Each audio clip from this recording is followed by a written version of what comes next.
Good morning everyone. Yan, narito na naman po tayo ngayon sa ating devotional journey. As of this time, nandito na po ako sa lugar po ng ah, Quebec. Kasama ko na po sila Sister Meds at saka si Brother Ronald. At dito po ako nagstay sa kanila. Kakatuwa naman ng Diyos. And continue to pray for me, of course, para po magtuloy-tuloy ang gawain natin dito. On Sunday, bubuksan po natin ang gawain at 3 Sundays po nila ako makasama at we will continue on dahil marami po tayong bubuksan o gagawin pa sa lugar na ito.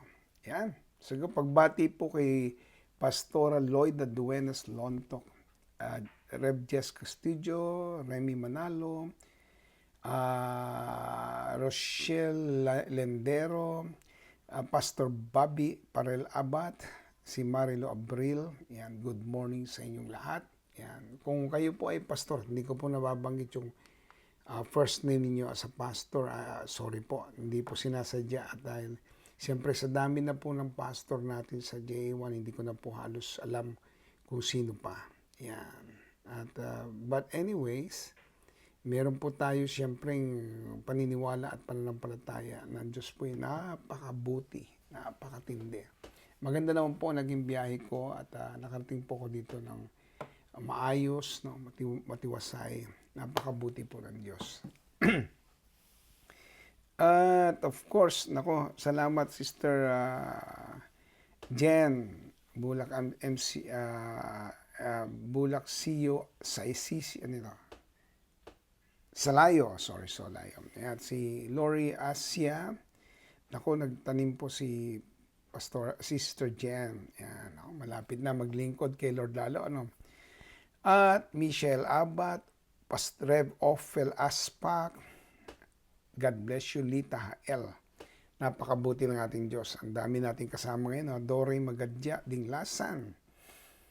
And let me open kung ano po yung ating pag-uusapan. The power of the praise, it is written. Tanong natin, di ba, bakit kaya si Lord, ang ginawa niya, sinabi niya pang it is written. Ba't hindi na lang, makinig ka sa akin, ako'y anak ng Diyos. Ako ang sinasamba mo sa langit. Pwede naman ganon. Pwede naman sabihin na, by my power, you bow down in my name. No? Pero bakit it is written? No? Si Jesus Christ kasi nang dumating siya to fulfill the law. Going beyond, sabi ko nga, this is going beyond declaration and command. So, pwedeng mag-command ang Lord, pero hindi niya ginawa.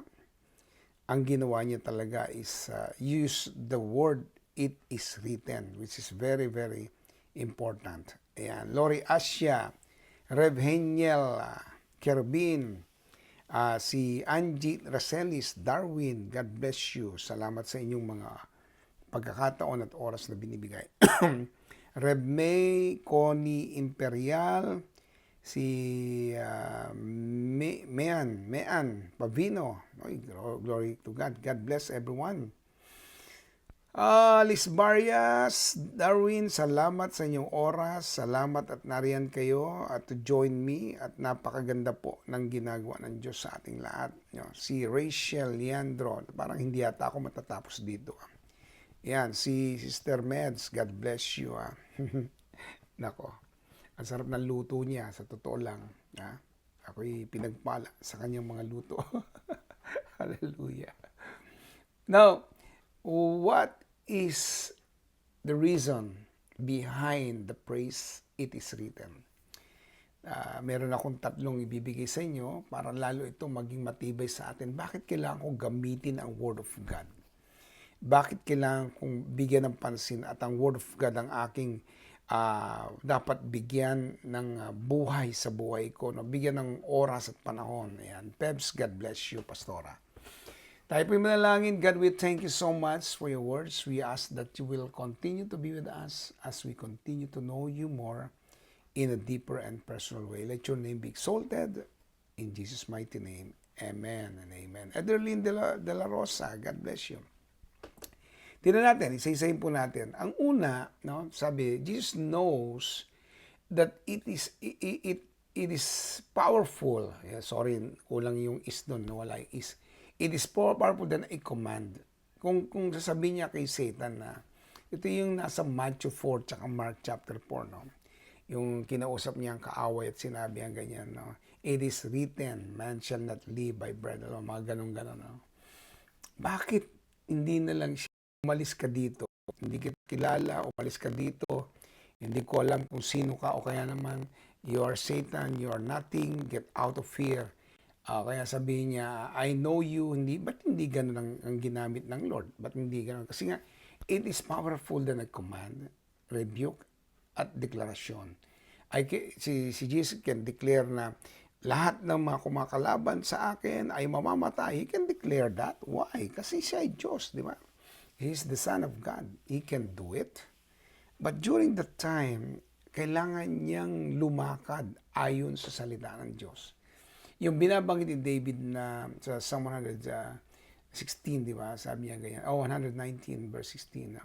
Ano sabi niya doon, di ba? Thy word is a lamp unto my feet and the lamp unto my path. Yung lakad na ganun, yung word ng Lord ang ikinabuhay ng ating Panginoon during His life as a man. Kaya ang ginamit niyang praise lagi, it is written. Number 1 po kung bakit niya ginawa yon. Ito pong una. It is quoting for what happened or what was approved from heaven.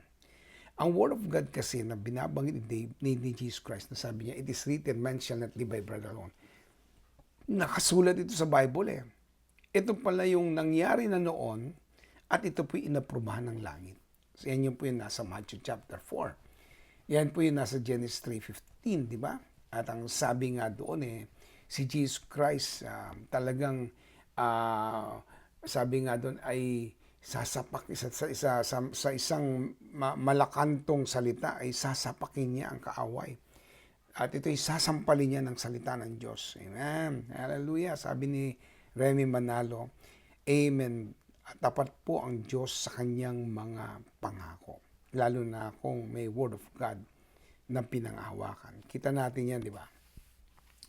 Ito'y quoting Kino-quote niya, binabanggit niya kung anong nangyari noon, di ba? It is written, sabi niya kay devil, di ba? Binanggit niya doon na wag mong wag mong anuhin ang Diyos, subukan ang iyong Diyos. Tapos yung binanggit niya rin na it is written, ang sasambay mo lang ay ang Diyos na nag-iisa. Sa Genesis 3:15, ito po yung ginawa niyang pananapak sa kaaway. No? He will bruise your head. Yung pagbubruise niya ng head ay bakit sa ulo? Para patunayan sa kanya, it is more than wisdom, but it is spiritual. Ang Word of God is powerful. Kino-quote niya, ito yung nangyari na noon, ito yung naprobahan ng langit, at ito ang mangyayari. Yun din yung nakalagay sa Isaiah 9:6, yung pagdating ng Panginoong Hesus, at Isaiah 7:14. Dahil ang salita ng Diyos mismo ang Panginoong Hesus, ay ipinakilala na kaagad ng salita ng Diyos. Kung titingnan natin mabuti, sobrang powerful ng pagdating ng ating Panginoon. Sobrang powerful na kanyang kino-quote ang word of the Lord. Kaya kung ako po sa inyo, pag may nangyayari sa atin, Panginoon, nakasulat po sa iyong salita. Yun, ang tindi yun No? Pag ang kaaway, ginugulo ka, it is written, nakasulat.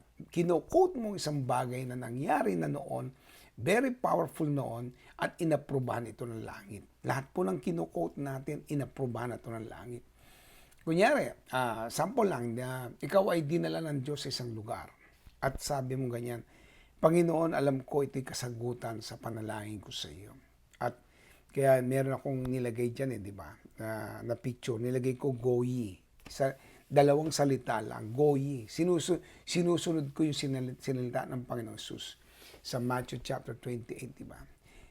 18-19 talagang, ikaw ay humayo ka, para maniwala ako sa sarili ko, kinukot ko yun, at maniwala din ng kaaway na wala siyang magagawa. Although, may konting struggle sa aeroplano at kung saan pa, pero nakikita ko doon, mas powerful ang Diyos kahit kanino. Sa totoo lang, mas powerful ang Diyos. Bakit? You're quoting the Word of God that happened before and was approved from heaven. Inapprove na ito ng Diyos eh. Di ba? Kasi kunyari, okay, sample. Ba't kunyari ako ng kunyari? Hindi to kasi ito kunyari, totoo talaga ito. Ito po, totoong sample. Hindi mo alam bakit inuuna mo ang salita ng Diyos sa umaga at sa bawat oras mo. Bakit? It is written. Sabi ron, if you seek first the kingdom of God and His righteousness, yan, and all of these things shall be happen to you. Shall be given to you, di ba? O sabi ni Pebs, grabe, answered prayer. Ano ba yung answered prayer ng Pebs? Share mo naman kung ano yan. Kino-quote mo. Nangyari na yan noon. Gagawin pa ulit ngayon ng Diyos. At inapruban po ng langit ang kanyang salita. Hindi po ito mababago kahit kailan. Magaganap ito. Dinalaw tayo ng Lord kung saan man. Meron siyang plano, may gagawin siya. At sinunod niya yung ating mga salita. At ang lahat po na nangyari sa atin, ito po ay noon nangyari na sa iba. It is written already, it was approved by heaven, and I'm doing it. Why? Because it is written. I'm quoting it. Diba? Kino-quote ko talaga yan. Diba? Pagka nangihina ka na, it is written, Lord, sabi ron, I can do all things through Christ which strengthen me. Juvie de la Peña, God bless you, ha? Ate Inday, yan, napa-amen si Ate Inday. Cynthia Banaag, yan, God bless you, Pastora. At si Rosel Jose, God bless you. Wow, hallelujah. Pastora Loida, yan, napa-amen din siya. Ito pa yung pangalawa, tinan natin. Invoking the will of God from any circumstances. Sabi ng Mark chapter 11, 23 and 24, di ba? Sasabihin mo sa bundok na yan, umalis. At hindi ka nagkaroon ng doubt sa puso mo. Pag i-invoke ka ng will ng Diyos, hindi ka nagda-doubt. Kahit pa ikaw ay nararamdaman mo parang hindi mo kaya sa iyong paningin, sa iyong isipan, pero ang puso mo ay matatag na sabing, hindi. Ang sabi ng Lord, manampalataya lang ako, magkaroon lang ako ng panampalataya katulad ng grain ng mustard seed, kahit maliit lang yan, may mangyayari, may magaganap, may matinding mangyayari sa buhay natin. Hallelujah! O, di ba? Yan, sabi ni Remy Manalo, relate po ako talaga. Ako po sa mensahe ng Lord, sa sinasabi mo po, Rev, dahil lahat ng tinatamasa namin na pagpapala ay may word po ang Lord. Kita mo, ini-invoke mo ang kanyang salita. Alam mo kahit hindi kasya sa kahon, o kaya yung kahon mismo, pagkakasyahin mo sa kanyang salita, matindi yan. Kung yung bundok nga, ay binanggit na, ayan naman hindi mo kayang ilagay sa isang lugar yung bundok. Pero isinuwak sa salita ng Diyos eh. Sinuwak talaga eh. Iko-command mo, di ba? Yung will ng God is invoke the word of the Lord, whatever it is. Panginoon, pinangako mo sa akin minsan at ito po'y magaganap. Binanggit mo to sa akin minsan, ito po'y mangyayari. O di ba, Sister Sally De Lara, si Naida Shoko, and iba po, Ulita Tuliao, oh wow, hallelujah, Alisa Ramos, grabe si God, di ba? Sinabi mo ito, Lord, at magaganap, mangyayari to. Panginoon, ako po'y humakbang na may pananampalataya, naniwala ako sa iyong pangako, hindi ko po sinaway dahil ang sabi mo sa iyong salita, o Diyos, lahat ng tumatawag sa iyo ay hindi mapapahiya. Woo! Hallelujah! Magaganap nga lahat yan, di ba? Virginia Rivas, Rosales, invoking. Ito po yung panghuli at yan po, believing it must start from you. Naniniwala ka, kahit ano mangyari, magaganap ito. Amen! Maaring di laging madali, pero laging mabuti ang plano ng Lord at nais niya sa buhay natin. Sabi ni Sister Jen at si Pastora Jennifer naman, maglaway ay napa-amen ng matindi.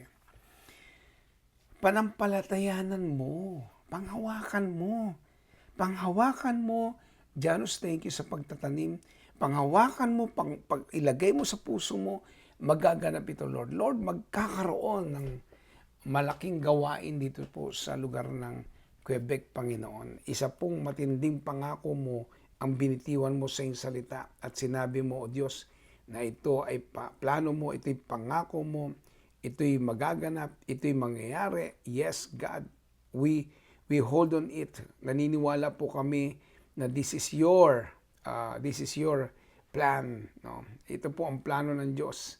ibigay po sa atin yung nararapat, ibigay po sa atin yung nais niya. O di ba?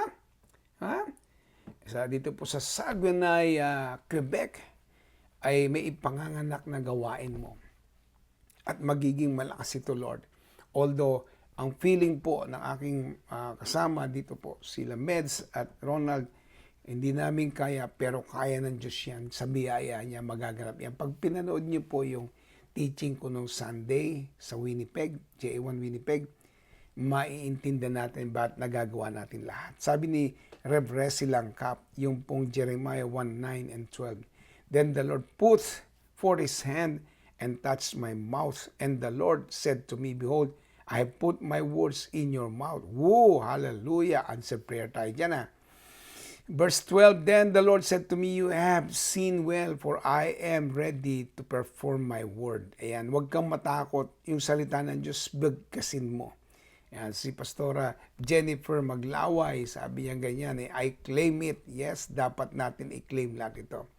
Si Robert Nabres, yan, thank you for your time. Marian Magalong, ang dami nating kasama talaga ngayon. No? Napakabuti po ng Diyos. Napakaganda po ng kanyang Sister Claire Banjola. Lita Hael, more blessing po sa inyong lahat. In other words, I need to believe it first. If I want to see something, I need to believe it. Kung may gusto akong makita na magaganap, kailangan paniwalaan ko. We know what believing is. We know how the Bible in Hebrews chapter 11 verse 1 told us na, ano sabi doon? Faith is the substance of things, di ba? We hope for. Yung faith natin, nagkakaroon ng laman. Pagka nanampalataya ka, nagsisimulang mangganap yan at mangyari. Yung buong kalangitan, sabi ko nga kanina invoking na-approve na sa langit yan Bago pa maganap, pinagplanuhan na yan, pinagmitingan na ng Diyos yan.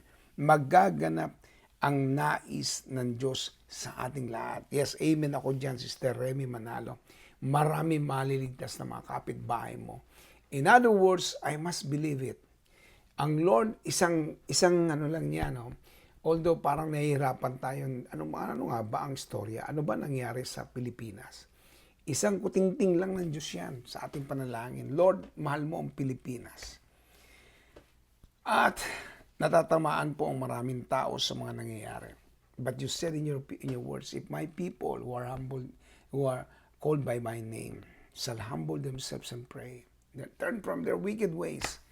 Yes, I know, maraming pagkakamali, mapasenador, mapakongressman, kahit sino pa yan nagkamaling yan. O nasa DPWH, kung saan pa, mga pangunahing tao no, sa Congress. Oh God Almighty, there comes a time I believe with all my heart. This I believe now. May gagawin ng Diyos sa lahat. Isang araw makikita ko na lumuluod po yung mga congressman at senador sa harapan ng Diyos at humingi ng tawad kung anumang pagkukulang ng maraming pangyayari. No? I believe it. Nothing is impossible, sabi ni Claire. Talaga po. Wala pong imposible sa Diyos. Merong pagkakataon na iiyak ang mga tao at luluhod sa Pilipinas. At magaganap po ang isang matinding revival, touch of God. I'm not asking na mangyari ang katulad sa Nepal at Indonesia. I'm asking that everyone will come to God, asking for God's forgiveness. Yes, ang tao hindi nakakalimot, pero ang Diyos nagpapatawad. Ang tao maring maalala ko na nagawa mo noon, pero ang Diyos binubura niya ito at ginagawa niyang maganda sa buhay mo. Nililinis ang kanyang dugo. You need to believe it. It must start from me. From you, from each one of us. No? Salamat sa akin, sweetheart. Nandiyan siya para sumuporta. Sabi ni Peps yan, last Monday po, habang pauwi po ako, galing po, ayan, sinira na ni Peps, no? Sa outreach natin sa JA1, Karangalan, Karanglan, no? Bigla po may sumabog na gulong sa motor ko. Muntik na rin po akong maaksidente. Praise God, nakasulat po na hindi niya pababayaan. Yan, praise God. Hindi niya pabayaan. Ano, nasa na ba yan? Yan. Hindi niya pababayaan ang kanyang lingkod. Malakias 3:18. Ipapakita po ni Lord ang ang kaibahan na naglilingkod sa hindi naglilingkod.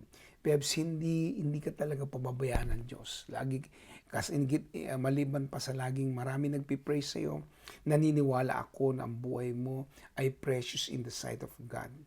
At nako, palitan na ni Lord yan. Dapat maging kotse na yan para wala ka na iniisip. Sumasabog in Jesus' name. Yan. Mag-aral ka naman mag-drive ng kotse, ha? Hallelujah! Praise God! Richie Trentino, God bless you. Pastora Nova, amen po. Nagganap ang plano niya sa ating lahat. Siya ay tapat. Yan, talagang tapat na nga ito. Rev Nova, tapat talaga. No? Sa kanyang sinabi, salamat po uli sa sharing of God always bless. Yeah, thank you very much. Glory to God. Sa madaling salita, mga kapatid, ito ngayon yung gusto kong bitiwan sa bawat isa. Talagang lahat na nagtitiwala at nananampalataya, hindi po talaga napapahiya yan. Tuloy-tuloy lang po tayo. Ako po, kung tutusin, ang dami kong dapat iiyak sa Diyos. Kasi answered prayer, may mga tao nagkaka-burden, mabuksan ang gawain. Tapos may mga blessing na nakaabang. Tapos paparating. Yung mga iba dyan na may problema pa hanggang ngayon sa kanilang mga pagpapala, umanda ka, you need to have all of this, no? Ini-invoke mo ang kanyang salita at you believe sa kanyang salita. Balikan po natin lahat yun. Ano sabi doon? Ayan, in-invoke mo, tapos binanggit dito, kino-quote mo, naniniwala kang magaganap lahat yan. You quote it, you invoke it, you believe it. Kuha mo lapat niya sa iyong puso at sarili, sa iyong pagkatao. Ngayon, ano man ang mangyayari sa paligid, ano man ang magganap sa paligid, hindi ka nadadala. Hindi ka naniniwala na kaya ka nito, kaya kang ibagsak, kaya kang palurin. Hindi. Minsan pang sinabi ng Lord na hindi kita iiwanan, hindi kita pababayaan, at magaganap po ito araw-araw sa buhay mo. Ngayong umaga, sinasamahan ka ng Diyos.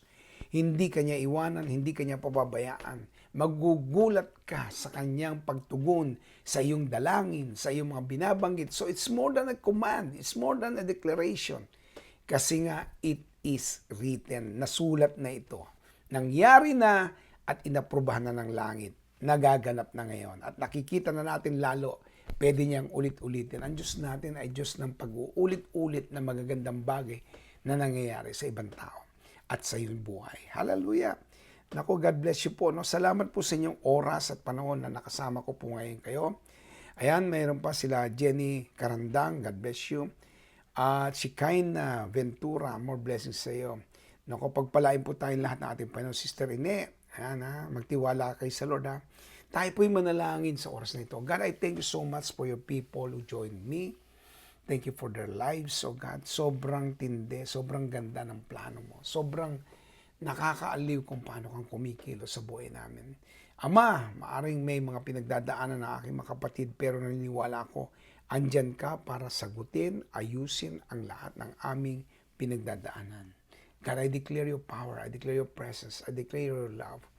I declare, Father God, na meron pong mangyayaring matindi ngayon sa buhay na best yet to come. Hallelujah, God Almighty. May we always look at your words that is ready to be performed in our eyes. You're ready to perform it, Lord. Thank you, Father God, for being so good. Salamat sa iyong kabutihan. Salamat sa iyong kapangyarihan. Salamat, lagi kang nariyan. Imposible man sa paningin ng iba. Imposible man sa paningin ng tao. Pero sa Diyos kong sinasamba, sa Diyos naming sinasamba, sa Diyos naming sumasama lagi sa amin, kino-quote ko po ito, walang imposible. At lahat mo ng plano mo ay magaganap sa aming buhay. Salamat po, Ama. We give you praise, honor, and glory in Jesus' mighty name. Amen and amen. Ayan, hallelujah. Talagang maiksi lang yung ating gawain. Ayoko na masyadong mahaba. No? Reb May, ay salamat. Pagpalain po tayong lahat ng ating Panginoon. Salamat po sa inyong oras at panahon. Dinideklara ko ang matinding pagsama at pagkilos ng Diyos sa inyo ngayong umagang ito. God bless everyone.